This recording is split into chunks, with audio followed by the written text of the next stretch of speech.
DSE 2025年 Paper 1A 或者 1B Section B 嘅第2條。咁第2條今次咧主要就係講呢一個嘅有一個full-time university students 叫 Annie 啦。咁咧佢就啱啱喺佢份暑期工入邊咧就賺咗5萬蚊。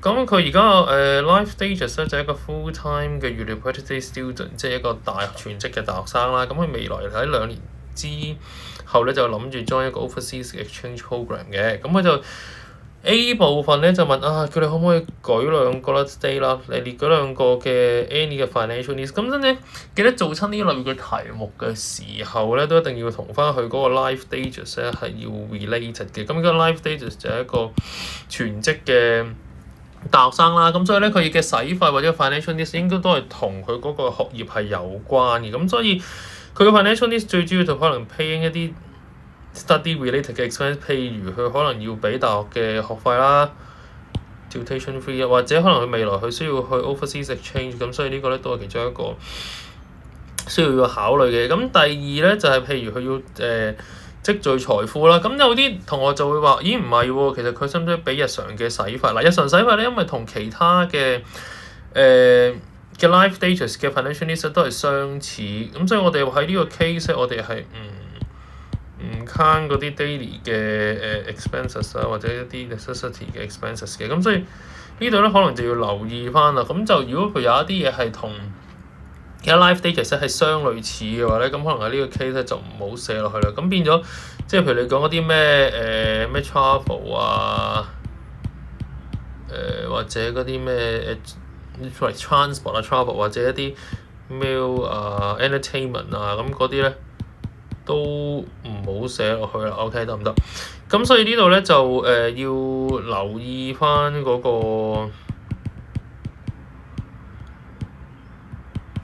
狀況啦。咁而你話accumulating wealth 呢度佢可唔可以 saving？ 咁除咗 saving 之外，可唔可以有一啲 investment 啊嗰啲又得唔得咧？咁係 OK 嘅。咁第二就係可能佢都有一啲嘅保障喎 insurance， 咁又可唔可以咧？咁我哋望一望後邊嗰個嘅需要。咁中文嗰度唔講啦，因為其實都係同英文嗰一樣嘅啫。咁反而頭先講咗可以接受嘅當譬如你見到呢度有investment 啦。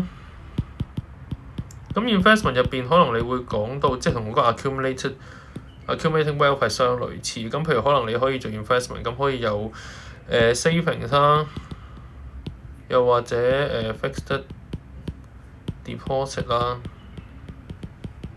又或者 bond。咁但係咧就你見到買 shares 得唔得咧？咁你要睇下買咩嘅 shares 啦，即係譬如可能係一啲blue chips 嗰啲應該都係相對比較穩陣嘅，都應該係可以接受嘅。咁另外就購買保險啦 insurance 啦。咁而買保險咧，記得就一定要寫翻係邊一類型嘅 insurance。譬如你呢度見到有幾款啦，譬如medical 嘅，或者life insurance 啦，咁又或者係一啲 accident， 又或者 travel insurance 啊。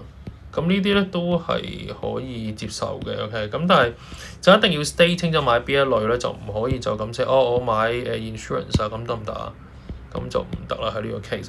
頭先講咗啦，唔接受日常開支啦 ，daily expenses 啦，咁咩交通費啊、飲食開支都唔得。咁因為佢個諗法就係話，覺得冇針對到呢個大學生嘅情景啦。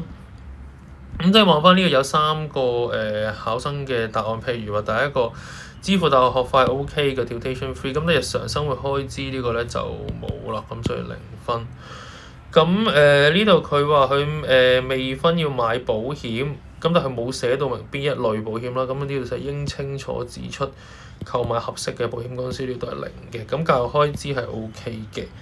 咁exchange 啦 OK 啦 ，mortgage 佢冇話要買樓啦，咁所以都冇講到啦，咁所以呢個係0嘅。咁呢個就係基本上就係佢哋嗰個嘅